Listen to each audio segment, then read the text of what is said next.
과분한 이렇게 소개해 주셔서 감사드리고요. 지금 서울시립대학교 교수 휴직 중입니다. 그리고 원장으로 재직한 지는 이제 3년여가 돼서 임기가 이제 조금 있으면 완료가 됩니다. 부산고등학교에 또 모임이 있다고 들었는데 저의 친구가 그 나성래 의원의 보좌관을 오랫동안 했는데 그치 권태근 보좌관이 연락을 해서 이런 모임 있으니까 한번 가서 가면 요청이 왔다고 해서 저는 대전고등학교를 나왔는데 부산고등학교 분들께서 계신 데를 가는 게 조금 좀 약간 미안한 느낌이 들어서 좀 그랬더니 한번 꼭 가서 얘기를 해도 되는 것 같다 그래서 왔습니다. 얼마 전까지 은행연합회 회장을 지낸 박병원 회장님 잘 모시고 열심히 또 원장으로서 저희 연구원 이사회 의장이십니다. 회장님이 그래서 열심히 또 같이 자주 만나서 얘기도 나누고 또 나성은 의원하고도 오랫동안 친분이 있고 또 국회 정무위원회 위원장을 하신 김정은 의원 29회시라고 제가 그 또 정무위가 바로 금융위원회를 담당하는 상임이라서 금융 쪽을 또 꽉 잡고 계셔가지고 여러 번 풀려왔습니다 제가. 그래가지고 부산에다가 뭐 만들어라, 부산에다가 금융연구원도 하나 만들어라 막 이래가지고 이거 참으시라고 막 이러고 제가 그래서 결국은 금융연수원을 만들었습니다. 부산국제금융연수원. 그래서 은행연합회, 금융투자협회 또 몇 협회가 합동으로 해서 문연단지에다가 만들었는데 그 연수원은 적자입니다. 근데 그래도 만들었습니다. 화끈하시더라고요. 그래서 역시 그 부산고등학교가 좀 화끈하구나 이런 느낌을 하게 됩니다. 금융연구원은 서류상으로는 그 민간 사단법인으로 되고 은행연합회 회장이 의장으로 있는 사단법인이고 은행들이 회원으로 있어서 필요한 돈을 지원을 합니다. 근데 일은 정부랑 합니다. 그래서 정부가 만들었고요. 근데 돈이 없으니까 이제 은행들도 돈 내라. 그래서 이게 또 우리나라 현실을 잘 보여줍니다. 원래 한 20년 전에 금융연구원과 조세연구원 두 개를 만들려고 신청을 했는데 재무부에서. 근데 그 경제기획 쪽에서 예산까지 하고 있으니까 조세연구원만 만들어라. 이렇게 돈이 없다. 그러니까 재무부에서 그러면은 조세연구원은 정부 돈으로 만들고 금융연구원은 은행 돈으로 만든다. 다 멋있지 않습니까? 그래서 그렇게 해서 시작이 돼가지고 20몇 년이 지나서 제가 농담 삼아 일은 아버지랑 하고 돈은 엄마가 준다. 이렇게 해서 아버지는 정부고 엄마는 은행이다. 이렇게 해서 아버지하고 일 잘하면 엄마가 돈 많이 준다. 이런 구조인데 하여튼 좀 묘한 그런 위상을 가지고 있는 연구원입니다. 그러니까 사실상 국책연구원인데 이제 자금만 은행들이 지원하는 좀 그런 구조로 되어 있습니다. 그래서 박사들 40명이 있고요. 우리나라 금융정책에 관해서는 뭐 제일 크고 아주 중요한 역할을 하는 연구원입니다.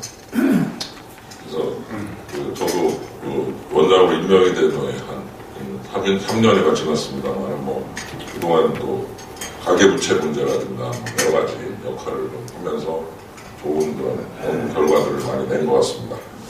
오늘은 부장님께서도 말씀을 해주셨습니다만은 좀 브로드한 얘기인데요.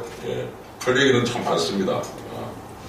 근데 돈 얘기를 좀 하면서 여러 가지 좀 문제들을 좀 지적을 하고자 합니다. 여러분께서 이 화면에 보시는 돈은 다 좋아하시죠, 그죠? 미제 중에서 최고입니다. 그렇죠? 미국에서 만든 물건인데요.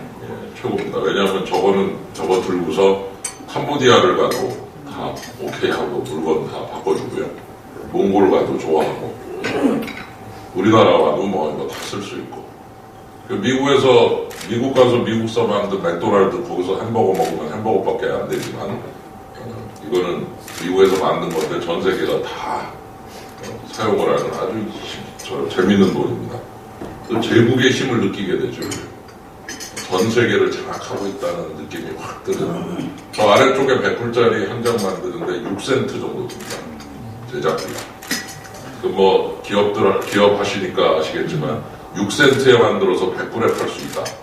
이거 뭐 완전 대박 아닙니까? 네. 마진이 2,000배 정도 되니까. 네. 그 정도면은 뭐 마약도 그렇게는 안 될 겁니다. 네.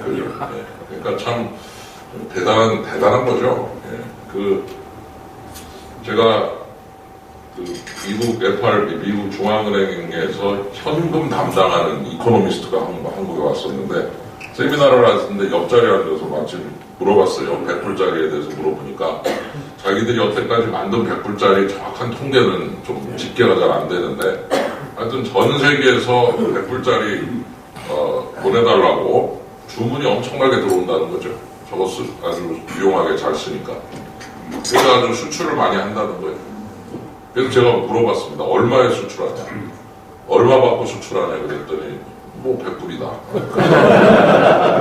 분명히 제가 6센트밖에 안 하는데. 그래서 야, 참 부럽다. 저게 여러분께서 아시는 화폐 역사를 보시면 동전을 만들어서 이렇게 정부에서 동전 만들어서 이렇게 유통을 시킵니다. 여러분 아시는지 모르지만 세종께서도 동전을 만들어서 유통을 시켜서 이걸 어떻게든 화폐를 만들어 보시려고 그러다 좌절을 하셨습니다. 제대로 화폐 제도가 정립이 안 됐어요. 이조 시대에. 그러면 그게 이제 여러분 아시는 대로 이런 거죠. 금화를 1파운드짜리를 만드는데 금은 0.9파운드 만드는 겁니다. 그리고서 이제 민간에서 납품을 하면 1파운드로 계산해서 동전을 주면 그러면 우리 정부는 0.9하고 1의 차이를 먹는 거죠. 그 세뇨리지라고 부르는데 그게 굉장히 어렵거든요. 그래서 금 같은 거를 금화를 만들 때 이제 이렇게 살짝 적게 넣어가지고서 그 차이를 먹고 하는데 일종의 세금입니다. 그게 이제 세뇨리지라고 부르는데 저 아래쪽 세뇨리지로 계산해 보면 99불 94센트죠. 그죠? 예.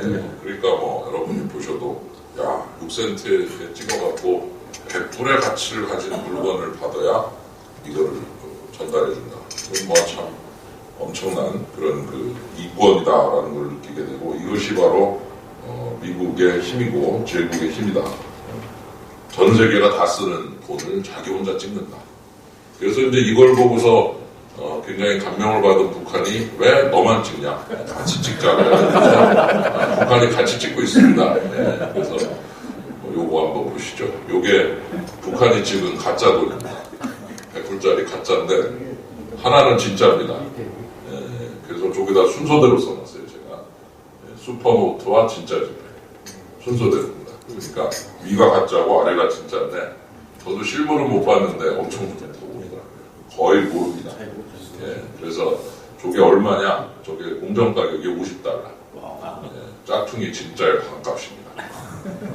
우리 김문수 전 사인은요. 그 지폐가 발행될 당시에 재무장관 사인하고 중앙은행 총재 사인을 예, 그러니까 지폐가 발행이 될 때 그 당시에 현직들의 사인 들어가니까 현직이 바뀌면 그 다음에 이제 새로 찍는 지폐들은 또 사인이 바뀌는 거죠. 그러니까 저 두 개는 사실 찍힌 연도가 다른 거라고 보시면 되는데 하여튼 한 장은 가짜니까.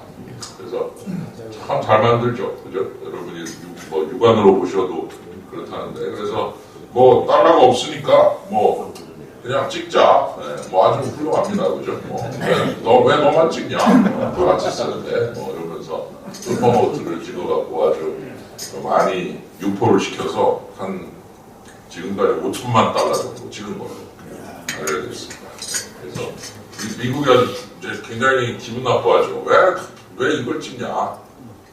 니네도 돈 있는데도 해라. 그래도 북한 돈이 뭐 엉망이거든요. 여러분 아시는 대로 이 돈이라는 게 이렇게 돌고 돌면서 남들이 나한테 이제 내가 물건 팔아 돈 받으면 그걸 또 은행에 넣고 그 은행이 들어간 돈이 또 다시 대출로 나오고 뭐 이러면서 돈이 이렇게 순환이 돼야 되는데 북한 돈은 나오기만 하고 들어가질 않습니다.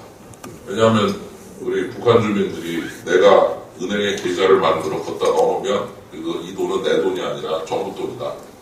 그러니까 나는 정부 못 믿는다. 그래가지고 은행에다가 넣지를 않아요. 그러니까 돈은 나오기만 합니다. 그 기업 간의 거래는 이제 은행에서 처리해주고, 그러니까 자꾸 필요한 돈을 찍어내니까 인플레가 자꾸 돼가지고 화폐 가치가 계속 떨어지니까 북한 사람들은 자기네 나라 돈은 안 쓰고 위안화라든가 달러를 제일 좋아하죠. 그리고 고위층들은 전부 이 100불짜리로만 서로 통용을 하고, 예를 들어 아주 높은 분 자제가 결혼하신다 그러면 축의금은 다 100불짜리로. 그래서 뭐 1000불 정도씩 하고, 기분 좋으면 10,000불도 하시고, 그래서 뭐 100불짜리 100장 넣어서 이렇게 축의금 드리고 뭐 이런다는데, 하여튼 다 달러로만 하지 자기네 나라 돈은 쓰질 않습니다. 그래서 돈이라는 게 참 재밌다 그런 생각이 들고, 이거는 이제 들켜가지고 비자금 들켰던 은행인데, 방코 델타 아시아라고 북한 돈 2,500만 불이 입금이 돼 있던 52개 계좌가 이 안에서 개설이 돼가지고 북한의 주요 부서들이 전부 매화 관리를 하거든요. 그리고 이 부서들끼리 다 은행도 따로 있고 말이죠. 그리고 달러도 따로 관리하고 막 경쟁을 합니다. 군은 군 내부에서 달러를 막 벌어들이려고 그러고, 또 노동당은 노동당 따로 막 하고, 뭐 외무부 따로 하고, 그런 식으로 따로따로 개설이 돼가지고 각자 이렇게 그 돈이 이제 송금이 되고 입금 출금이 돼야 되니까, 이 홍콩 마카오에 있던 은행인데 여기다가 부서들이 52개의 계좌를 만들어 놓고서 따로 돌렸던, 그랬다가 이제 미국이 100불짜리 자꾸 찍고 그러니까 이 은행을 이제 말하자면 적발을 했죠. 자금 세탁 혐의가 있다. 저기 써있죠. 머니 론더링이라면. 이게 뭐냐면 불법적 돈을 합법화시키는 거죠. 대부분 이제 벌어들이는 과정이 불투명한 경우가 많고, 그리고 지금도 여러분 아시는 대로 개성공단의 경우도 사실은 좀 문제가 있어요. 왜냐하면 이 송금이 안 되거든요. 그러니까 개성공단 근로자들 월급은 현금으로 줍니다. 그러니까 한 달에 한 번씩 이 우리은행에 현금 수송 차량 거의 그 달러 현금 1억 불 정도를 딱 싣고서 이 차가 쫙 올라가서 개성에 가서 전달이 되죠. 그러니까 사실 어찌 보면은 우리나라가 북한에 그 달러 현금을 공급하고 있는 좀 그런 부분이 있어서 미국에서 야 너 북한에 자금 세탁 도와주는 거 아니냐 이런 소리까지 사실 듣고 있는데 어떡하겠어요. 월급은 줘야 되겠고. 그래서 뭐 한 달 월급이 한 10만 원 돈 100불 정도, 그리고 120불 사이. 전부 현금으로 줘요. 그래서 참 재밌는 경제입니다만 어쨌든 요 은행이 아주 유명해졌었습니다. 이제 그 당시에 이 은행을 갖다가 이제 딱 적발을 하고 동결을 딱 시키니까 이 돌아가질 않아요, 일이. 뭐 노동당에서도 다 올스톱이고 사업이 다 스톱되고 수입 수출 하나도 안 되고 뭐 엉망이 되는 거죠. 김계관 외상이 와갖고 이런 얘기도 합니다. 금융은 피와 같다. 이것이 멈추면 심장도 멎는다. 아주 멋있는 얘기를 하셨는데, 이 얘기가 뭐냐면 비자금이 피와 같이 중요한 존재인데 이게 딱 인출이 안 되니까 김정일 위원장께서 힘들어하신다. 이런 의미로 딱 이렇게 비유를 멋있게 했어요. 아주. 그래서 얼마 후에 김정일 위원장이 심근 경색으로 돌아가셨는데 이분이 한 말 아주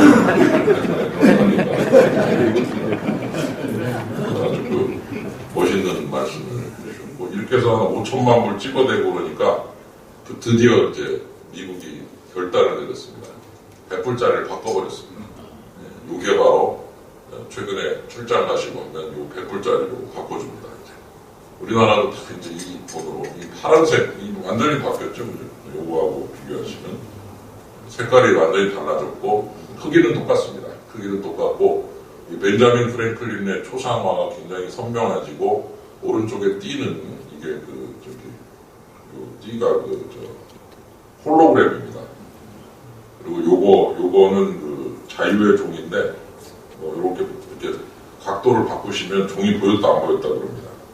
그래서 요거는 보였다 안 보였다 하고, 요거는 각도에 따라 다르게 보이고, 시 병각 장치 넣고 뒤에 이렇게 깃털도 넣고 뭐 글자도 새기고 색깔도 바꾸고 이래가지고 아주 그 신경을 많이 썼어요. 그렇게 해서 이제 이거를 위조 방지를 위해서 북한 때문에 만든 그런 그 집회인데 별명이 뉴 벤자민입니다. 그러니까 혹시 나중에 출장 가실 때라든가 이럴 때 환전을 하시면 옆에 사람한테 이게 바로 뉴 벤자민이다. 이게 슈퍼노트 때문에 북한산 슈퍼노트 때문에 새로 나왔다. 그리고 시 병각 장치를 이렇게 보여주시면 아주 상식이 풍부하신 분으로 상당히 그 좋은 얘기를 듣지 않을까 생각이 듭니다. 집회도 경쟁을 해야 된다. 무려 한 장의 제작비가 얼마냐? 무려 12센트. 야, 많이 들죠, 그죠? 예, 6센트였는데 아까는 2배긴 한데 여전히 짭짤합니다. 그래서 돈이라고 하는 거를 남들이 다 쓰는 돈을 찍는다는 거, 그거는 참 대단한 것이고, 우리나라 같은 경우에는 이제 아까 회장님께서 외환 위기를 언급을 해주셨는데, 사실 참 여기 보시면 IMF 총재하고 악수하고 있지 않습니까? 97년, 8년 당시 사진인데 210억 달러 받았습니다. 왼쪽. 지금 그리스가 받은 돈은 2,400억 유로니까 1.3배쯤 하시면 거의 3,000억 달러. 그러니까 우리나라는 그리스가 받은 돈의 한 15분의 1쯤 받은 거예요. 이제 액수도 물론 그 당시니까 그렇지만 96년도 요거 보시면은 마이너스 229억 불 아닙니까? 그러니까 이게 우리나라 GDP 5,500억 달러였으니까 GDP가 5,500억 불인 나라가 한 GDP의 4%쯤 적자는 겁니다. 그게. 근데 95, 96부터 시작해서 우리나라에서 달러들이 좀 모자라지기 시작했어요. 근데 남들이 빌려주고 투자해주니까 그 빌려주고 투자해준 돈으로 저런 거 다 메꾸고 뭐 우리도 쓰고 했는데 97년이 돼서 한부망하고 기아망하고 하니까 부도나고 하니까 외국인들이 갑자기 야 내가 너 그동안 믿고 투자하고 돈 빌려줬는데 내가 이제는 안 될 것 같다. 한꺼번에 좀 빼가야 되겠다. 그래가지고 10월부터 달러가 확 그냥 밖으로 나가기 시작하니까 우리나라 안에 달러가 하나도 없는 거예요. 그러니까 예를 들어 한국은행이 외환보유고 들고 있어야 되고 기업도 좀 달러 들고 있고 여러 그 주체들이 조금씩 들고 있으면 달러 자산이 있으면 그럴 때 달러를 딱 그 제시를 해서 야 가져가라 해도 오케이 하고 가져가고 나머지도 아직도 달러가 남아있으면 뭐 다른 애들은 뭐 내가 지금 빼서 뭐하냐 천천히 가자 뭐 이러는데 아니 달러가 하나도 없으니까 다 빼가는 겁니다. 그러니까 완전히 바닥이 났죠. 그래서 IMF 위기는 사실은 달러가 바닥이 나서 시작된 겁니다.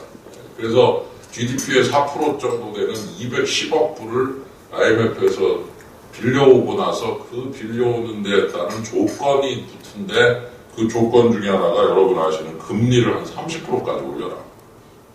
그래가지고 뭐 고금리 해가지고 뭐 은행 팔아라 뭐 해라 뭐 조건 이만큼이에요. 전부 다 그냥 그대로 다 이행을 하느라고 성장률은 한 마이너스 거의 6% 되고 실업자 130만에 주가는 280. 삼성전자 주가 3만원 같죠. 그래서 여러분 아시는 대로 우리가 참 어렵게 굉장히 힘들게 IMF 위기를 견뎌내는데 그 IMF 위기라고 한 이유도 사실은 200억 불 넘는 돈, 210억 불 지원했는데 여기 보시면은 한번 보십시오. 98년에 400억 불 줬잖아요. 99년에 240억 불, 2000년에 148억 이래가지고 2001년에 다 갚았어요. 깨끗하게. 한 푼도 탕감도 안 받았고 한 푼도 깎아달라 소리도 안 했고 아주 뭐 모범생 중에 모범생입니다. 지금 그리스는 또 뭐 40살쯤 먹은 총리를 뽑아놓고 지금 개기고 있잖아요. 깎으라고. 야 배째 막 거의 그런 수준이죠. BJR이라고 하죠. 배째라 약자. BJR 전략을 지금 구사하고 있는데 이 우리나라는 뭐 딱 그냥 벌어가지고 갚았다. 그래서 사실 우리나라가 참 저때 참 힘들었는데 또 평가를 잘 받은 게 98년에 또 근모와 수출하기를 했지 않습니까? 저도 그 장롱에 있던 애들 볼반지 갖다가 전부 뭐 요만한 금돼지 이런 거 다 모아갖고 은행에다가 넘기고, 은행은 저한테 금을 사면서 원화로 주고, 그리고 은행이 그 금을 해외에다 팔아서 달러를 축적을 하니까 우리나라 은행들이 들고 있는 달러는 외환보유고랑 똑같다. 이래서 25억 불 정도가 들어왔어요. 그래서 그게 참 그 많은 사람들한테 좋은 인상을 준 거죠. 위기를 당하면 뭉치는 나라고 한 푼도 깎지도 않고 아주 100% 모든 약속을 이행한다. 이런 그 느낌이 쫙 들어왔는데, 이제 이번에 그리스가 하는 걸 보니까 그리스는 뭐 배째라 그리고 막 탕감해달라고 그러고, 그 다음에 또 금 모아 수출하기는 안 하고 금 사재기 하고 있고, 그래서 금 막 사재기 하거든요. 그래서 역시 한국이 좀 다르구나. 이런 것들이 요새 그리스랑 대비가 참 많이 됩니다. 그래서 달러가 없다는 게 뭐다라고 하는 것을 그때 정말 아주 속 깊이 깨달은 거죠. 그래서 다 기업하시고 하시는 훌륭한 많은 분들이 계시겠지만, 달러를 벌어들이는 거 수출하고, 그리고 또 필요한 물건 좀 수입하고, 그래서 차액을 좀 남겨가지고 그거를 쌓아놔야 돼요. 그게 우리의 운명입니다. 엠파이어라고 부를 수 있는 제국의 수준. 자기가 쓰는 돈만이 아니라 남들이 쓰는 돈까지 다 찍을 수 있는 나라가 있는가 하면, 남들이 쓰는 돈은 못 찍고 그저 우리가 쓰는 돈만 찍어서 우리끼리 사용하는 원화 사용국, 비기축통화국이죠. 기축통화를 찍지 못하는 나라의 운명을 여러분께서는 저 숫자를 통해서 보고 계십니다. 그래서 삼성전자, 현대자동차를 보면 막 그냥 기분도 좋아지고 막 힘도 나고 그러는데, 이 돈만 보면은 영 어깨가 처집니다. 우리나라 돈 남들이 안 쓰잖아요. 그죠? 사실 이게 우리나라 돈을 남들이 썼으면은 이런 거 필요 없죠. 그냥 원화 찍어서 주면 되니까. 원화는 아무리 줘도 안 가져가잖아요. 달러를 요구하는데, 달러는 우리가 찍을 수가 없어요. 물론 이제 북한은 찍죠. 그렇지만 뭐 우리가 찍을 수는 없으니까. 그러니까 빌려오느라고 저렇게 굴욕을 당하고, 그래서 남들이 쓰는 돈을 벌어놔야 되는 운명, 그게 우리의 운명이고, 98년부터 2008년까지 보시면 한 번도 마이너스가 없습니다. 그렇게 해서 플러스를 내야 됩니다, 우리나라. 그렇게 해서 그거를 또 한국은행이 쌓아놓으면 외환보유고고, 그래서 2008년 위기 터질 당시 그래도 경상수지 흑자를 기록하고 있었고, 그 다음에 더 중요한 거는 2,700억 불의 외환보유고가 있었다. 2,700억 불 들고 있었는데 2008년 9월 14일 리만이 뻥 터지면서 여러분 아시는 대로 전 세계가 얼어붙었고, 그리고 이제 해외 자본이 또 빠져나갑니다. 그래서 아니 대한민국 괜찮은데 왜 나가냐. 그러니까 10년 전에는 네가 그지 같아서 나갔는데 이번에는 내가 그지 같아서 나간다. 내가 지금 돈이 없다. 그래서 니네 나라는 주식시장이 아주 건전하고 주식값도 별로 안 떨어졌고 계속 돌아가고, 그래서 내가 너네 나라 투자한 돈 회수해야 되겠다. 이러고서는 회수를 하더라 이거죠. 그래서 그때 우리나라에 붙은 별명이 신흥국 중에 ATM 기기다. 현금 자동지급기다. 문제가 생기면 한국에서 빼면 된다. 이렇게 되는 거죠. 그래서 98년에는, 97년에는 우리가 잘못해서, 우리가 달러도 없고 경제운용 잘못해서 약 한 260억 불, 70억 불이 한꺼번에 쫙 빠지면서 폭삭했고, 2008년에는 우리는 괜찮은데 자기들이 힘들다고 9월부터 12월까지 700억 달러를 빼갔습니다. 3배 빼갔어요, 3배. 근데 다행히 2,700억 불이 한국은행에 있었죠. 그래서 700억 불 쫙 빼갔을 때 남은 돈 2,005억 달러. 그때 외환보유고가 2008년 11월에 2005 이렇게 2가 이제 간당간당하게 돼 있었는데, 또 안 좋은 얘기가 들리는 게 니네 외환보유고가 지금 2,000억 불대 초반까지 내려왔는데 2,000억 불대에서 1,000억 불대로 내려가면 그러면 신용등급을 떨어뜨리겠다. 이런 얘기가 들려요. 뭐 2,005억 불하고 1,999억 불 낼 때까지 6억 불밖에 차이가 안 나지 않습니까? 그래서 그 얘기를 듣고 이제 강만수 장관 그 경제팀이 움직여서 그 미국에 가서 연락도 하고 막, 그리고 당시에 한국시티은행장이 지금 연합회장이신 하영구 행장, 그래서 또 시티그룹에 연락도 막 하고, 이렇게 해서 이제 당시 그 루빈 장관, 그 유명한 아주 인맥이 아주 화려하신 분인데, 루빈 장관 전 장관이 시티은행 회장이었는데, 이분에게 이제 연락이 갔는데, 이분이 상당히 좀 적극적으로 우리나라를 지원을 해갖고, 그 당시 가이트너 재무장관도 다 루빈 장관의 후배였고, 이러니까 재무장관 통해서 다 이렇게 해가지고 중앙은행이 한국중앙은행에 300억 불을 지원하는 프로그램을 통화 스와프라고 그러죠. 그거를 만들었습니다. 참 큰일 했습니다. 그러니까 달러를 벌어들일 수밖에 찍을 수 없는 나라가 2천억 불 들고 있는데 그거 별로다 이거죠. 언제 없어질지 모른다. 근데 그 상황에서 달러를 찍는 애가 300억 불 주겠다고 하니까 외환시장에서 야, 돈 찍는 애가 300억 불 줘? 이거는 이제 앞으로 확실하게 밀어주겠다는 뜻이구나. 그리고서 이제 외환 빠져나가는 속도가 확 줄면서 환율이 급격히 안정이 돼가지고, 그래서 2008년 위기는 우리는 위기를 당할 뻔하다가 부드럽게 넘어갔습니다. 그 다 2,700억 들고 있어서 가능했고, 또 300억 불 추가 지원 받았고, 그래서 당시에 그 외환 유치 역할을, 큰 역할을 했던 하영구 행장께서 지금 이제 또 은행연합회 회장으로 취임을 하셨는데, 당시에 한국 경제를 살려낸 또 폭삭하지 않게 만든 그 공헌 내 상당 부분 인정이 된 거라고도 볼 수가 있죠.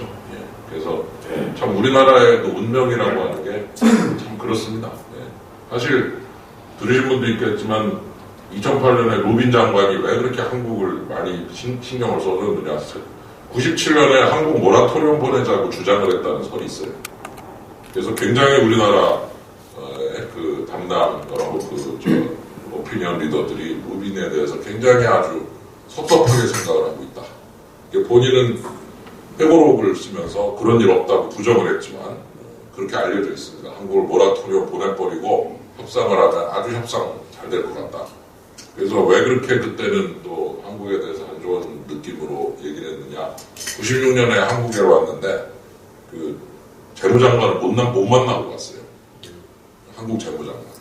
물론 본인도 잘못한 게 약속을 바꿨어요. A타임에 하자. 그랬다가 전방에 가서 미군 시찰을 좀 하고 B타임에 가자 그랬던데 B타임에 국무회의가 열리니까 그 한국 재무장관께서 미안합니다. 다음번에 이렇게 하니까 미국 재무장관이 한국에 와갖고 한국 재무장관을 못 만나게 되니까 기분이 확 상한 거죠. 그래서 한번 요거 좀 손 좀 보자 그러고 있다가 이제 외환위기 때 보니까 야 이거 확 죽여라 뭐 이런 식으로 세게 갔다는 설이 하여간 그때 그렇게 얘기하는 바람에 한국에서 자신에 대해서 굉장히 섭섭하게 생각한다 이런 얘기를 듣고 나서 좀 미안한데 하는 느낌이 있었던데 2008년에 그렇게 또 잘해가지고 그 빚을 갚은 것 같습니다. 그래서 이 외환이라고 하는 걸 볼 때마다 주눅이 듭니다. 주눅이. 이놈의 돈은 우리가 찍을 수가 없으니까 이거는 그냥 쌓아놔야 돼요. 또 하나 보여드릴까요? 중국. 그죠? 중국 돈도 아직은 약하죠. 97년 보십시오. 94년 이후 보시면 한 번도 적자가 없습니다. 무조건 흑자입니다. 위안화 조작한다는 그 욕까지 먹으면서 그러면서 저렇게 프랑스 쫙 내고요. 그 다음에 소위 FDI 직접 투자 자금이 중국으로 들어옵니다. 그럼 그것도 다 중국 중앙은행이 들고 있습니다. People's Bank of China. 그렇게 해서 2008년에 외환보유고가 얼마였느냐? 3조 달러였어요. 3조.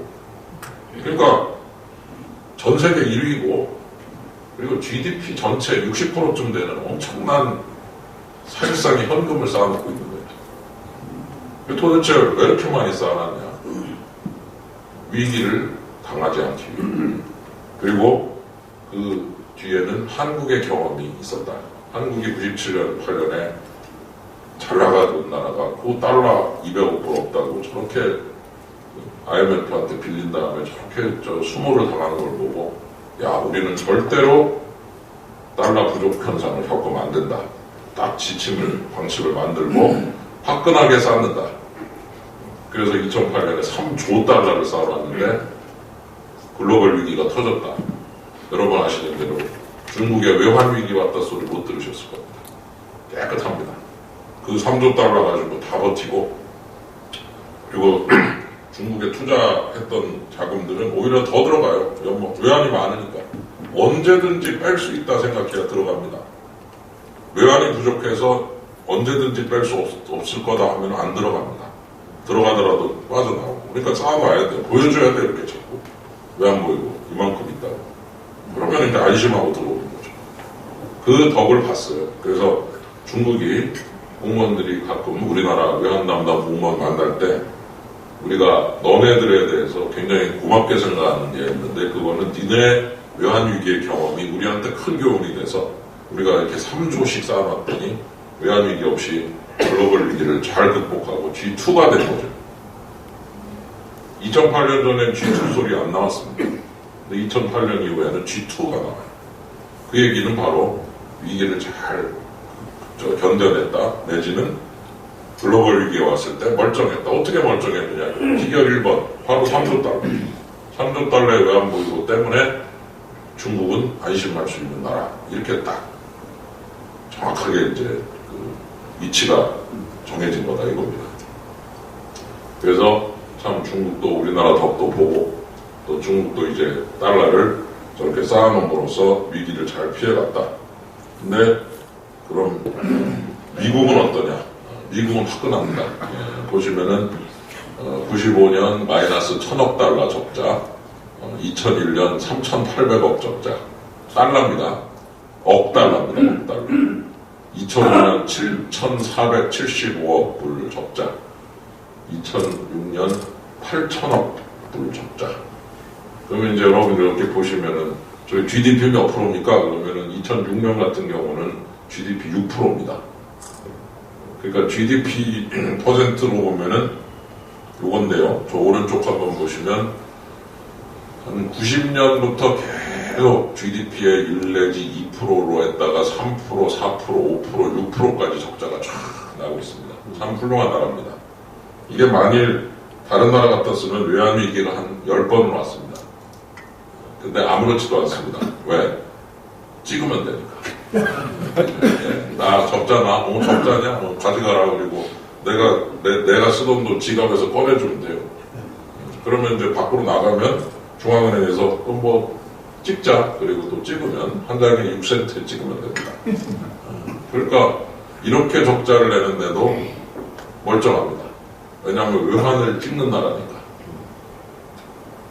그리고 또 거꾸로 큰 소리 칩니다. 야, 내가 니들이 달러 쓰는데 내가 이렇게 적자를 내야 달러가 밖으로 풀려가지고 니들끼리 달러를 쓸 수 있도록 공급이 된다.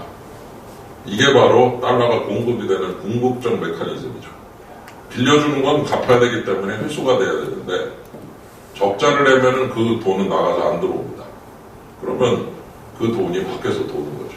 물론 전액이 현금으로 찍히진 않지만 그냥 느낌으로 그렇게 느낌을 하시면 되죠. 이것 찍어서 물건값 정산해주면 이거를 들고 한국과 중국은 자기들끼리도 달러로 결제하고, 여러분 아시는 대로 석유 대금은 무조건 달러로 결제합니다.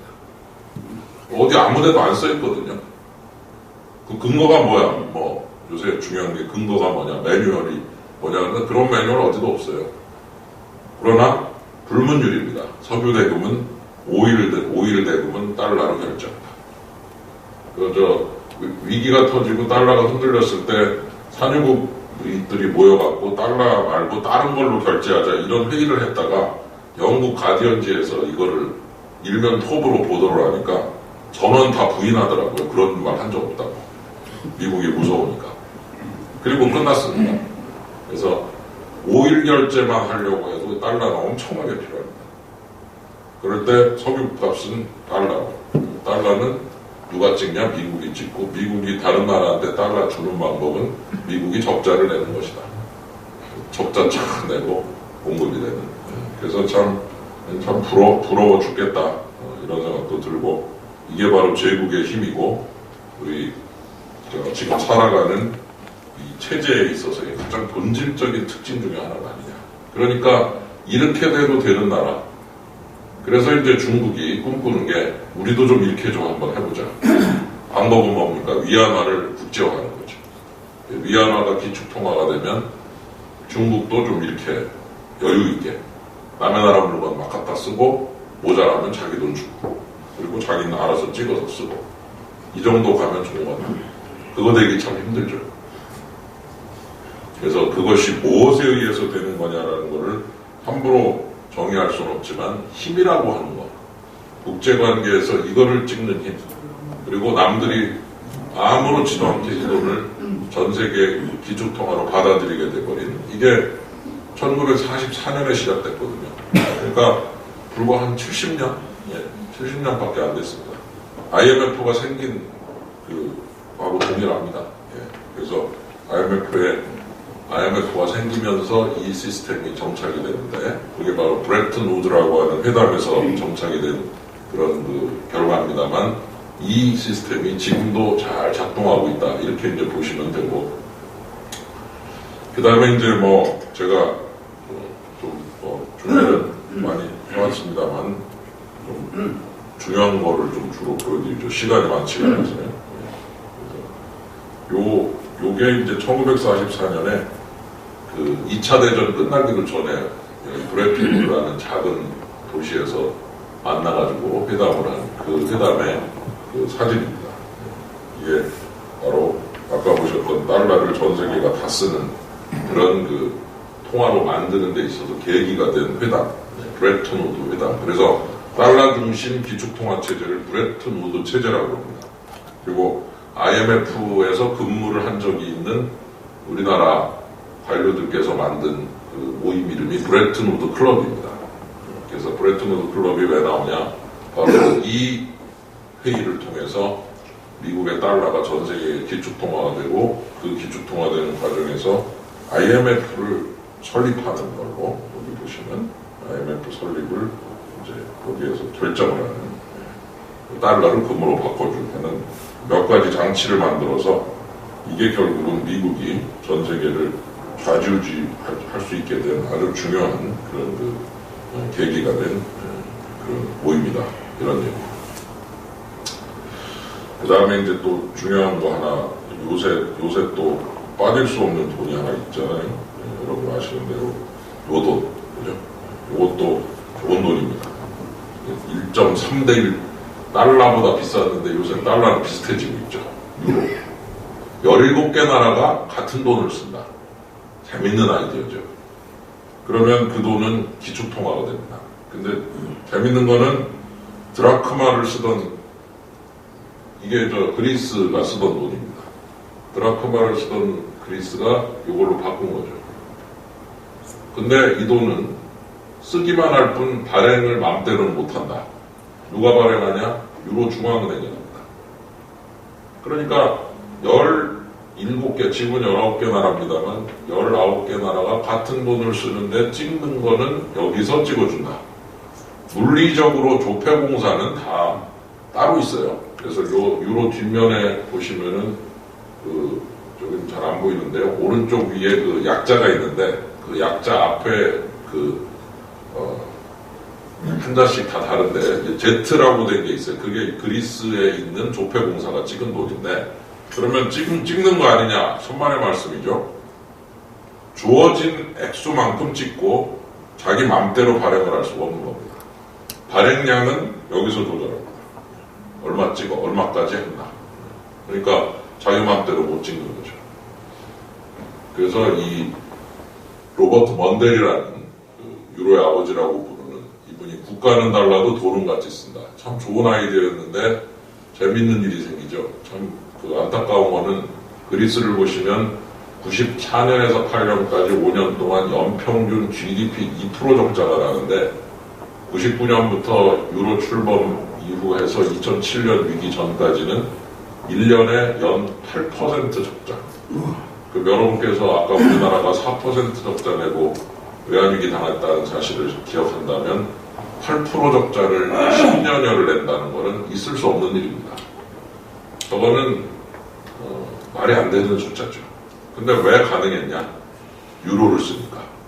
남들이 쓰는 돈, 국제결제가 되는 돈을 자기가 쓰고 있다. 와, 잘됐다 하더니 그냥 미친 듯이 남의 물건 사오는 겁니다. 샤넬 사다 쓰고, 벤츠 사다 쓰고, BMW 사오고. 그러니까 완전히 착각을 한 거예요.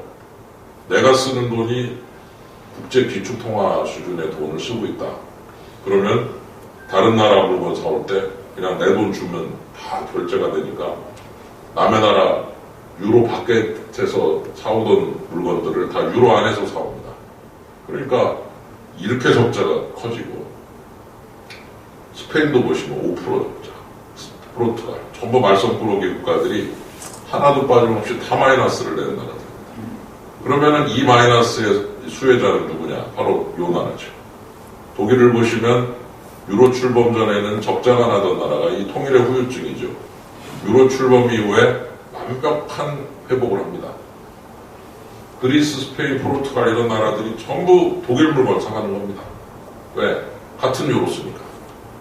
그러니까 독일에 좀 힘들었던 기업들이 다 살아나고 여러분 아시는 대로 히든 챔피언이라고 해서 강소 기업들 작지만 물건을 전 세계에다 파는 그 중에서도 유로 영내에다 파는 그런 기업들이 생기니까 잘 되기 시작했고 또 아시는 대로 독일이 하르츠 계열이라고 해서 우리 너무 노동비가 비싸다.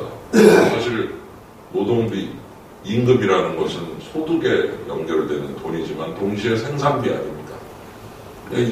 임금이 가계의 소득이라는 걸 생각하면 막 올려줘야 되지만 거꾸로 물건값에 필요한 생산비라는 생각을 하게 되면 생산비는 낮춰줄수록 경쟁력이 생기는 거니까 생산비 낮추자. 그래서 노동의 유연성을 제고시키는 하르츠 개혁을 슈레더 총리가 열심히 밀어붙여서 성공했고 본인은 성공 떨어졌지만 독일은 완벽한 경쟁력을 회복해서 저렇게 플러스를 많이 낼 수 있는 나라가 돼가지고 유럽의 병자라고 불렸는데 이제 유럽의 강자가 병자에서 강자가 됐습니다. 근데 그 뒤에는 바로 같은 돈을 쓰던 스페인, 그리스, 포르투갈이 그냥 엄청난 적자를 기록하면서 독일의 물건을 사다 썼는데 여러분 아시는 대로 어떻게 됐느냐?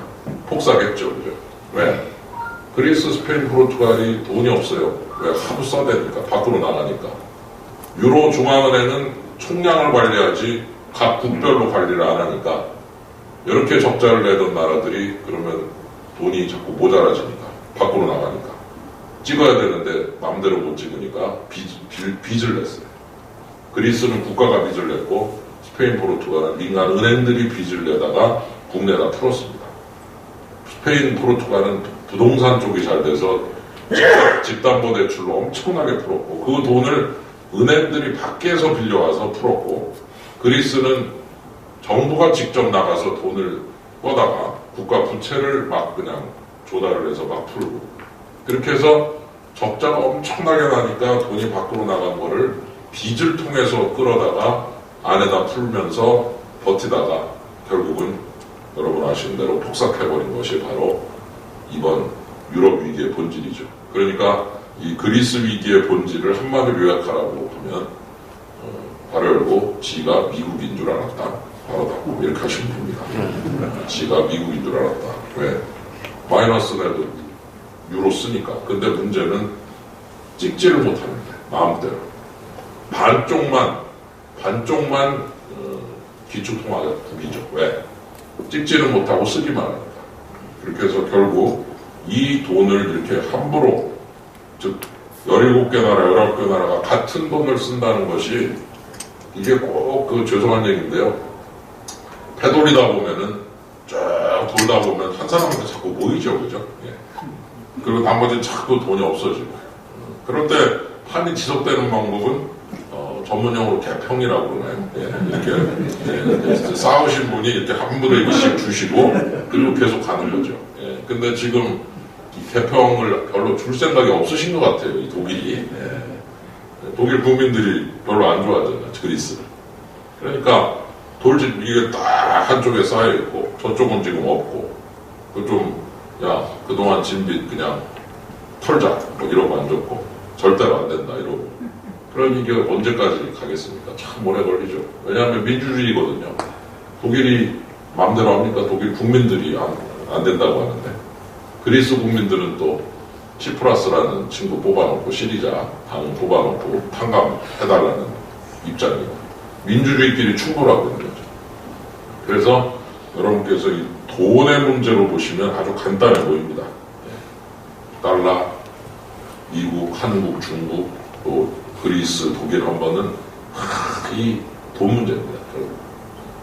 그리고 또 하나 이제 골치 아픈 나라가 바로 이 일본인데 일본은 이제 이분이 하마다 고이치라는 분입니다. 예일대 명예교수신데 혹시 만나신 분이 있을지 모르겠는데 한국에 자주 오셔요. 아베노믹스의 설계자라고 불리시는 분입니다. 화끈하게 풀자. 재정도 좀 쓰자. 그리고 성장을 위한 구조조정 정책 하자. 그래서 이제 이분이 얼마 전에 오시더니 아베노믹스에 학점을 주겠다. 그래서 아베노믹스가 저기 보면 세계화살 1번 금융, 2번 재정, 3번 산업정책 내지 성장정책, 구조개혁정책. 그래서 세 개로 이루어져 있다. 세계화살인데 학점을 주겠다고 그러시면서 금융에서 화폐 발행하는 건 화끈하게 발행해서 잘 됐으니 A학점을 주고 그 다음에 재정은 B학점을 주겠다. 그리고 산업정책, 구조조정정책은 아직 시원찮아서 F를 주고 싶은데 끝나지는 않았으니까 F는 못 주겠고 D보다도 낮으니까 자기가 학점을 하나 개발해서 E학점을 주겠대요. 그래서 보니까 A, B, E니까 아베더라고요. 그래서 이분께서 농담을 하시면서 또 진담을 섞으시더라고요. 그래서 아베노믹스의 세계 화살의 학점은 A학점, B학점, E학점이다. 아직 2학점 받은 성장의 화살은 끝나질 않았는데 일본의 가장 큰 문제는 이 악어의 입이라고 불리는 여러분 아시겠지만 제일 끝에를 보시면 정부가 지금 걷는 돈 50조 엔을 걷고 쓰는 돈 95.8조 엔입니다. 그러면은 100조 쓰는 애가 50조 걷고 있어요. 저게 일본의 문제입니다. 이 위로 이렇게 올라가는 게 악어의 윗턱은 세출이고요. 악어의 아랫턱은 세입입니다. 근데 여기 보시면은 90년 60조를 피크로 해서 세수는 50조, 40조도 안 되는 쪽까지 내려왔다가 50조. 그래봤자 90년보다도 아래에 있습니다. 저렇게 불황에 무서운 겁니다. 디플레가 되니까 세금이 안 걷습니다. 왜냐? 세금은 명목 액수로 걷잖아요. 그럼 물가가 떨어져서 50이 되면 50에 대해서 걷고 물가가 올라서 100이 되면 100에 대해서 걷으니까 디플레가 되면 세금 액수가 줄어들어요. 저기 보시면. 그래서 50조밖에 못 걷는데 100조를 써야 됩니다. 저 중에 30조가 복지 예산입니다. 65세 이상 고령 인구를 위한. 그러니까 줄이지도 못해요. 위쪽. 그러면 이 차이는 뭡니까? 계속 적자죠. 그러니까 사실은 저 빨간 선 두 개 사이에 면적에 해당하는 만큼 빚이 쌓여있다. GDP의 250%. 그래서 저 입이 닫혀야 되는데, 저 악어의 입이 닫혀야 되는데, 저 악어의 입이 언제 닫히냐? 아직도 멀었다는 얘기죠. 그래서 자기들 말로는 2020년에 세출과 세입을 같게 만들겠다. 아주 훌륭한. 그러면 이제 빚은 그대로 있고, 이 상태에서 세출과 세입이 같아지면 이제 그 빚을 처리하면 되는데, 그 빚을 처리하는 거는 그런 대로 잘 처리를 합니다. 왜냐하면 이 아베노믹스의 1번 정책이 보면은 금융에서 화폐 발행이죠. 그 방법 중에 하나가 오른쪽에 프로다 하루이코 총재가 쓰는 방법이 중앙은행이 국가가 발행한 채권을 사들이는 거예요. 은행으로부터. 그럼 은행은 자기가 들고 있던 국채를 중앙은행한테 주면 중앙은행이 그 국채를 사고 돈을 풀어줍니다. 그래가지고 국가의 채권, 국채가 전부 중앙은행으로 모이고 있어요. 그러니까 중앙은행에 모여있는 국채는 중앙은행이 갚으라고는 안 하죠. 이거 내놔, 돈 내놔, 뭐 이런 소리 안 지르. 왜? 중앙은행이나 정부나 같은 건데. 그러니까 사실은 이 일본 금융 정책은 중앙은행으로 국채를 모으는 정책입니다. 돈을 풀면서. 그러니까 굉장히 국채가 안전해지고 있는 거죠. 중앙은행에 가 있으면 중앙은행이 뭐 정부대로 갚으라고 안 하잖아요. 뭐 너나 나나 같은 애들인데. 그러니까 굉장히 안전해지고 있다는 이제 얘기도 하지만 어쨌건 이런 모습을 우리가 볼 수 있어서 요 악어의 입이 닫히기 전까지는 우리가 불안감을 떨칠 수 없는 이런 구조다. 이런 면에서 이웃나라 일본이 저 재정이 문제가 돼서 국가부채가 지금 GDP의 245%인데 문제가 돼서 저게 잘못되면은 큰일 난다. 큰일 나죠. 진짜 일본이 재정위기가 왔다 그러면 이제 전 세계가 험딱가리 해야 됩니다. 그래서 그런 면에서 비록 미웃나라지만 잘못되면 안 된다. 이런 생각을 가지게 되고 여기는 재정 때문에 화폐 쪽은 큰 문제가 없는데 재정 때문에 또 문제가 되고 여지가 있다. 이런 면에서 각각 국가들이 다 고민이 있고 전부 다 나름대로 어려움이 있다라고 하는 것을 다시 한번 느끼게 됩니다. 금융연구원에 있으면서 좀 보면서 역시 아까 처음에 얘기한 대로 남들이 다 쓰는 돈을 찍을 정도 혹은 식민지를 경영하면서 다른 나라에 침투해 들어가서 돈 장사를 통해서 돈을 뽑아내는 이런 정도의 힘을 우리가 거기까지는 못 간 것 같아요. 다행인 거는 참 많은 기업들이 노력을 해서 물건을 만들어서 파는 것까지는 그래도 전 세계 시장을 공략해서 삼성이나 현대나 혹은 다른 브랜드를 통해서 전 세계 시장을 공략해 들어가고 물건을 팔아서 돈 버는 데까지는 갔는데 문제는 우리가 찍는 돈을 남들이 쓰는 정도까지는 못 만들었고 그렇게 되면 국제금융을 함에 있어서는 우리한테 어드밴티지가 하나도 없습니다. 왜?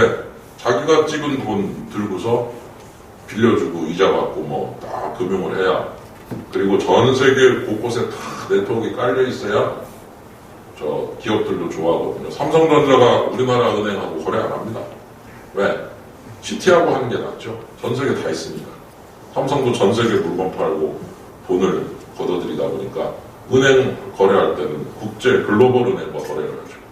그러니까 우리나라 금융은 내수 산업으로서 국내 산업으로서 국내만 치중하면서 국내에서 많은 기업이 크는 데는 기여를 했는데 자신이 밖으로 나가서 휘젓고 다니기에는 우리나라의 국력도 모자라고 또 외환위기가 오니까 다 철수해버리고 이런 과정을 겪으면서 국내 금융은 글로벌 산업이 아니라 내수 산업이 되어버렸고 내수 산업의 특징은 레드오션이라는 겁니다. 기본적으로 블루오션은 밖에 있는데 지금이라도 나가보지만 솔직히 말씀드려서 밖에 다 이미 진출해 있습니다. 인도네시아 가면 다 전 세계에서 다 와 있고 미얀마가 기회의 땅이다 가보면은 전 세계 금융기관 다 있습니다. 그러니까 금융에 있어서는 바깥에 있는 시장이 레드오션이에요. 블루오션이 아닙니다. 내부도 레드오션, 해외도 레드오션. 그래서 어떤 자신의 강점을 가지고 이거를 전 세계 글로벌 산업화 시킬 수 있는 힘, 이거는 죄송한 얘기인데 이건 국력입니다. 국력. 금융에 있어서. 국력이 아직 약합니다. 그래서 돈 찍는 남들이 다 쓰는 돈 찍는 정도 그리고 중국은 남들이 다 쓰게 한번 만들어 보겠다고 지금 가고 있어요. 근데 우리나라는 그런 거 한번 해보겠다는 생각을 하기도 어려운 상황입니다. 그래서 금융이 안 된다, 금융이 문제가 있다, 이거 여러 가지 이유가 있는데요. 반치다, 규제가 너무 심하다 다 있지만 본질적으로 금융이 내수 산업이고 그리고 또 하나는 서비스 산업입니다. 여러분이 참 제품을 만들어 판매하시면 또 팔리고 할 때 잘 비즈니스가 돼서 잘 되시고 하는 분도 있겠지만 이 서비스라는 것이 참 우리나라에서는 참 어려운 게 이거 서비스로 드리는 거예요. 그럼 공짜라는 뜻이거든요. 미치겠어요. 아주 그것 때문에. 아주 그냥 서비스라는 말을 왜 공짜로 씁니까? 그 말 들으면 아주 그냥 머리털이 씁니다. 저는. 여러분이 아시는 그 ATM 기기 예를 하나 들어드리면 말이죠. 제 금융연구원장으로 취임하기 직전인데 어떤 친구가 오더니 야, 그 ATM 기기 수수료 말이야 뭐 이렇게 비싸냐? 그래서 아니 내가 봐도 저 길목 좋은 데다가 ATM기 설치하고 냉난방 해줘야지, 돈 갖다가 넣어줘야지, 이거 보통 일이 아닌데 원가가 꽤 드는 걸로 알고 있는데 그렇게 얘기하면 어떡하냐 그랬더니 아 그래도 너무 비싸대요. 그래서 이제 마침 원장이 돼가지고 잘 됐다고 그래서 금융산업실장한테 제가 특별히 그 부탁을 해서 아주 유능한 그런 연구하신 연구원이신데 이분이 이제 국민은행 데이터를 가서 얻었어요. 국민은행에서 안 주려고 그러더래요. 그래서 익명으로 잘 해주겠다고. 그래서 5만 대의 그 ATM 기기를 다 분석해서 해보니까 대당 연 166만 원의 적자가 납니다. 그래서 참 깨달음이 오더라고요. 원가도 안 되는 수준의 서비스를 제공하는데 우리 고객들은 그 원가도 안 되는 돈이 비싸다고 생각한다. 근데 여러분이 우리 프린시피아 매니지멘트의 저자이신 윤석철 교수님의 그 논리를 한번 빌려서 보면은 기업은 100의 물건을 판다. 50에 만든다. 그런데 누가 그 물건을 사느냐? 200 정도 된다고 생각하는 사람이 100에 산다. 물건 딱 보고 오, 한 200 되겠네 그랬는데 가격표가 100이야. 와, 잘 됐다. 그래서 소비자가 느끼는 밸류는 200. 그 다음에 가격은 100. 그런데 코스트는 50. 그래서 V, P, C. 이게 생존 방정식이라는 거예요. 부등식. 소비자는 200이라고 느끼면 가격은 100에 있어야 되고 그 물건을 50에 만들 수 있다. 200, 150, VPC로 차례대로 정렬이 돼야만 이 산업은 버틸 수 있고 잘 나간다. 근데 금융산업 보십시오. 지금 소비자가 느끼는 서비스, ATM 서비스, 현금 인출 서비스의 가치는 200원쯤 됩니다. 근데 은행은 900원 받는데 코스트는 1200원이에요. 그러니까 1200원에 만든 서비스를 900원에 파는데 소비자는 200원이라고 느끼는 처절한 완전히 거꾸로 돼 있어요. 생존 부등식이. V가 제일 작고 P가 중간이고 C가 제일 높아요. 그러니 이게 서비스 산업이 잘 될 수가 있겠습니까? 전부 다 공짜라고 생각하고. 제가 참 지금도 잊지 못하는 게 첫 그 저서를 발간을 한 다음에 이거를 내 코스에서 그 교과서로 쓰겠다고 공지를 했는데 그 다음에 딱 첫 시간 가보니까 제일 앞에 앉은 애들이 제 아주 따끈따끈한 저서를 전권 복사를 해서 앉아있어요. 표지까지 복사해서 표지까지. 표지나 복사하면 그냥 속이나 괜찮지. 미국에서 있을 수 없는 일 아닙니까?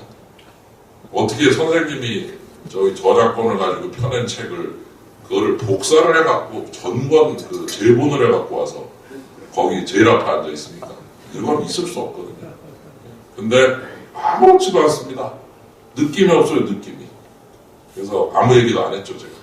또 뭐 인터넷에 이 자식은 돈만 하는 나쁜 놈이다 막 이렇게 올라가면 더 골치 아파서 그런 시장입니다. 우리 시장이. 서비스, 인텔렉츄얼 프로퍼티, 지적재산권 없어요. 머릿속에. 마광수 선생님께서 아주 재밌는 에피소드.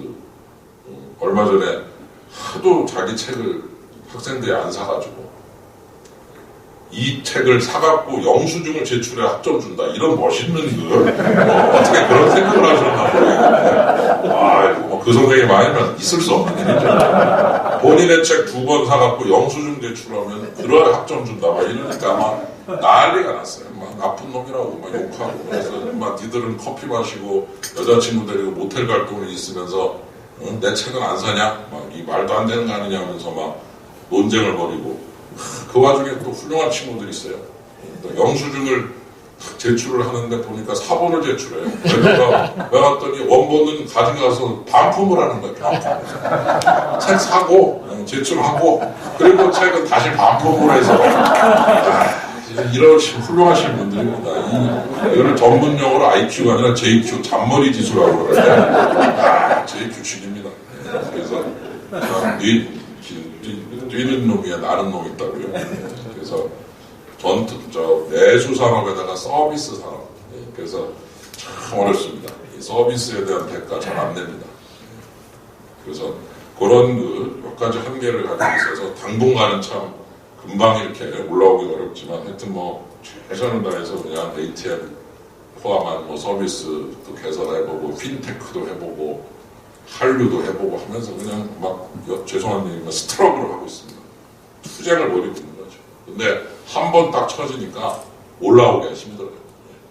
그래서 금융산업이 당분간은 조금 힘들 것 같다. 그 대신에 뭐 핀테크 얘기 나오고 하니까 조금은 나아지겠지만 앞으로 좀 더 갈 길은 멀다 이런 생각을 하게 됩니다. 오늘은 그 돈을 중심으로 해서 한번 이렇게 위기의 원인과 본질 그리고 금융에 있어서의 기축통화와 거기에 따른 여러 가지 문제점에 대해서 한번 살펴봤습니다. 경청해 주셔서 고맙습니다. 감사합니다.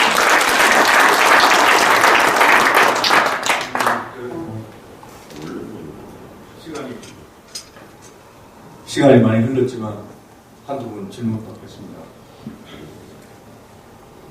질문하세요.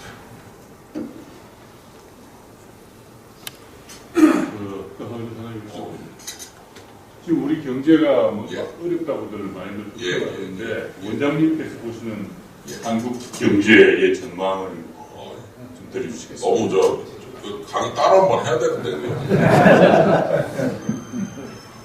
글쎄요 그 하는 총재께서 밖에 나가서 이제 회의를 할 때 우리나라 힘들고 막 어렵고 막 이런 소리 하면 다른 나라 중앙은행 총재들이 아니 너네는 성장률이 3.5%고 실업률이 3.3%고 물가가 1.5%고 경상률이 흑자가 900억 불이고 외환보유고가 3,700억 불인데 니들이 무슨 문제가 있다고 그러냐. 그래서 되게 혼난답니다. 너 가만히 있어. 그래서 야 우리나라 실업률이 25%야 막 이러면서 이제 그래서 밖에 나가면은 우리나라가 되게 괜찮은 것 같다고 그러는데 안에 들어오기만 하면 박살이 난다고 그러는 거야. 이거 뭐 이것도 안 되고 저것도 안 되고 그래서 밖에 나가 있고 싶다 뭐 이런 농담을 하신다고 그럽니다. 그래서 일단 이제 질문의 첫 번째는 현재로서 폭삭할 만한 여지는 가계부채가 하나 있지만 가계부채도 저희들이 계속 해보는데 뭐 폭삭할 정도는 아닙니다. 그래서 이제 그 문제는 단기가에 이렇게 팍 가라앉을 가능성은 적은데 이제 문제는 이제 장기적으로는 조금 있겠죠. 고령화 문제도 있고 그리고 여러분 아시는 대로 내년부터 15세에서 64세 구간 14세에서 15세로 올라오고 64세에서 65로 나가고 이 구간에 있는 생산 가능 인구가 들어오는 인구보다 나가는 사람이 많아서 줄어듭니다. 근데 그 15세에서 64세 인구가 줄어들 때가 부동산이 떨어지고 그리고 성장률이 떨어지는 시간하고 상당히 겹칩니다. 그래서 이제 고령화 문제를 포함한 인력 구조 문제부터 조금씩 그래서 앞으로 뭐 단기간에 폭삭할 일은 없을 것 같고요. 다만 이제 중장기에 걸쳐서 생각지 않았던 변화들이 생기고 금리도 낮아지고 예를 들어 뭐 금리 10%대일 때는 장학재단 100억짜리가 10억씩 벌어들이니까 이자를 받아서 뭐 장학금 주고 월급도 주고 그랬는데 지금 이자가 2% 1% 후반 되니까 100억 가지고 이자가 1억 8천 2억 나오니까 그럼 뭐 장학금 줄 것도 없고 월급도 못 주는 거죠 직원들. 그래서 앞으로 우리나라 장학재단 중에 망할 재단이 아주 수두룩하다 그런 농담도 있는데 그 농담만은 아니죠. 그런 식으로 많은 변화가 생길 겁니다. 서서히 조금씩 바뀌는 거죠.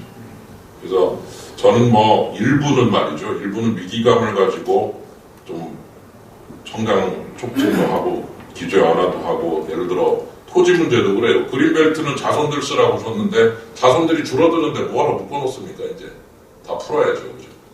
그러니까 뭐 개발의 문제도 그렇고 이렇게 부동산 문제 개발 문제를 완전히 그 고성장 그리고 고출산 시대에 저성장 저출산 시대에 맞게 다 바꿔야 되는데 그 법규라든가 규정 같은 게 좀 안 맞는 게 많습니다.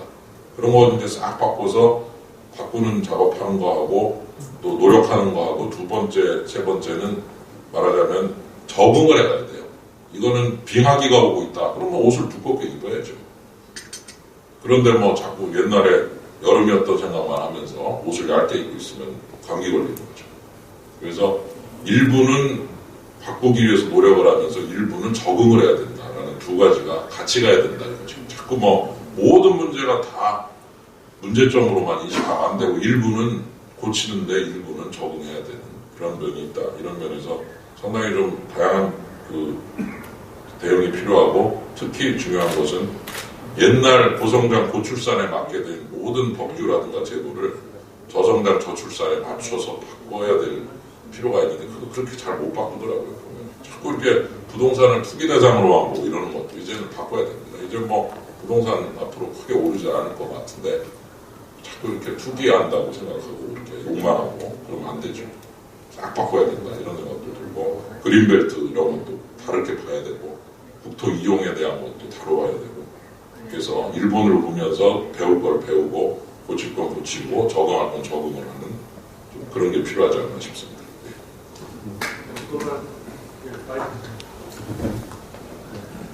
강의 내용 잘 들었습니다. 몇 년 전에 그 화폐 책이 유행했었는데 예. 그 화폐 전쟁에서 한 5년 내에 중국에도 금융위기가 닥칠 것이다. 그래서 그 우리나라 금융위기라든지 일본 또 유럽의 금융위기 뒤에는 월가의 자본이 있어가지고 그 장난을 쳤다 이런 계획을 하는데요. 중국의 금융위기에 대해서는 어떻게 보고 계십니까? 그런 게 발생할 것인지 아니면은 아까 3조의 그 내부 유보금으로서 충분히 커버 가능하다고 보시는지. 예, 우선 금융위기에 두 가지가 있는데요. 하나는 이제 내부적으로 중국의 대출 은행 쪽이 부실화돼가지고 생길 수 있고, 두 번째는 아까 말씀하신 대로 외환 쪽에서 고장이 날 수가 있는데, 두 번째는 가능성이 없다고 봐야 되겠죠. 그리고 아시는 대로 중국은 홍콩이 있습니다. 홍콩을 일국 이체제로 놓고서 마치 남의 나라인 것처럼 하고 있지만 사실은 자기 나라죠. 홍콩에 있는 자본이 얼마입니까? 그러니까 중국의 금융위기가 안 오는 이유는 홍콩 때문이다 이런 말도 있습니다.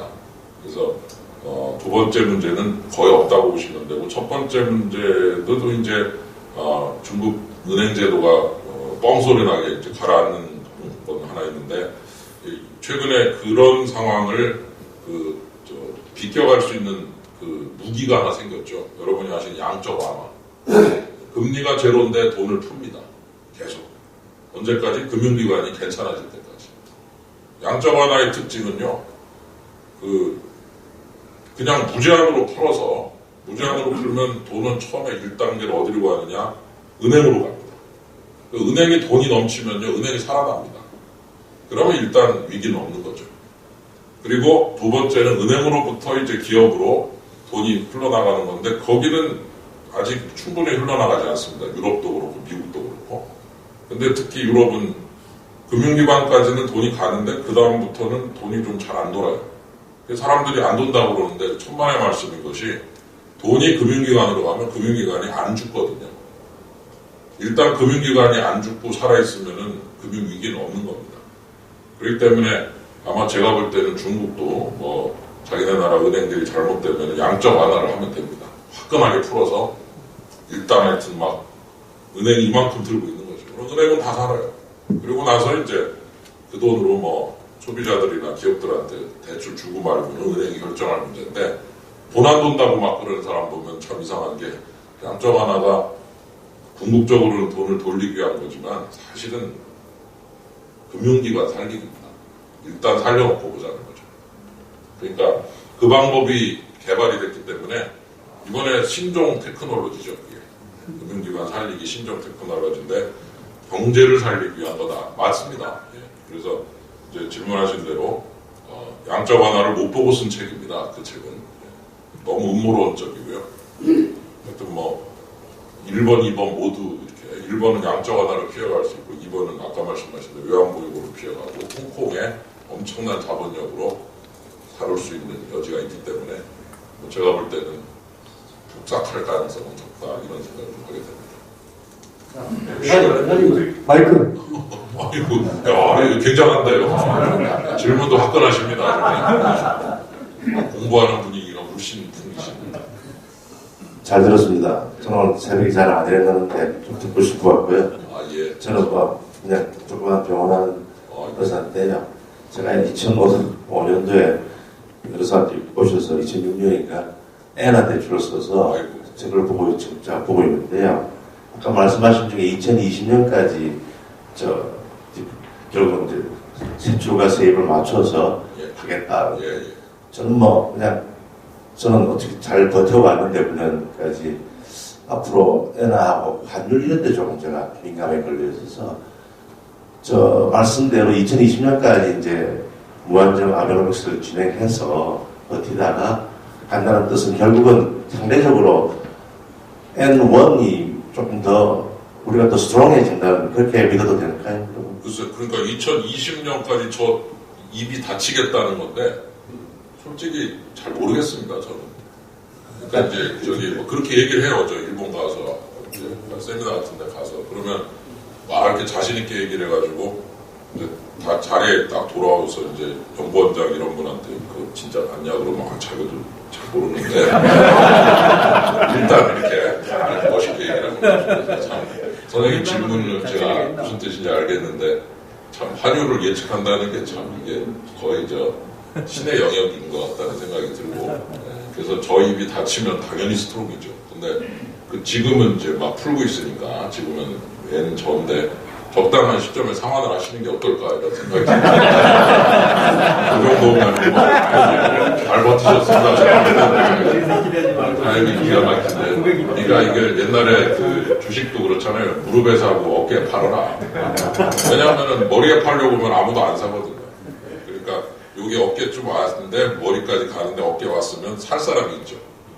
살 사람이 있을 때 팔아야 되는 것처럼 몽창 저 발끝부터 머리까지 다 먹으려고 그러다가 망하신 분이 한두 분이 아니십니다. 그렇기 때문에 무릎부터 어깨까지만 먹겠다 이렇게 생각하시면 세상이 좀 편해지실 것 같다는 생각이 들고 여기서부터 더 내려가면 더 먹을 텐데 라는 생각보다는 이제 요 정도면 이제 타협할 만하다 이런 수준에서 좀 이렇게 적당히 타협을 하시면 꿈자리도 좋고 뭐 아주 정신건강도 좋지 않을까 이런 생각도 하게 됩니다.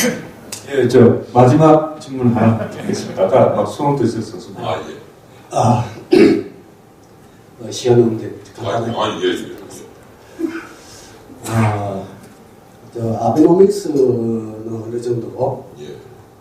일본에 대한 그 재정 정책이라든가 예. 이런 걸 이해가 안 했는데 누가 언론에서 자꾸만 초이노믹스 하는데 그게 어떻게 다른 건지 어떻게 하는 건지 그걸 모르겠어요. 가치랑 그게 양적 완화를 한다는 건지 아닌지 또 금리를 낮춘다는 건지 아닌지 뭘 영문에 안 가니까 그거가 끊어져서 글쎄 그 초이노믹스는 이제 최경환 장관께서 굉장히 좀 거북해 하시더라고요. 되게 국가 원수에다가 붙이거든요. 레이건, 뭐 대처, 뭐 아베. 근데 자기는 장관인데 장관 이름에다가 노믹스를 붙이니까 우선 그 말이 너무 부담스럽다고 하시는 단어고 그 다음에 이제 두 번째는 뭐 제가 볼 때는 이제 그 현재 우리나라에서 대규모 부양 정책을 쓰긴 좀 그렇습니다.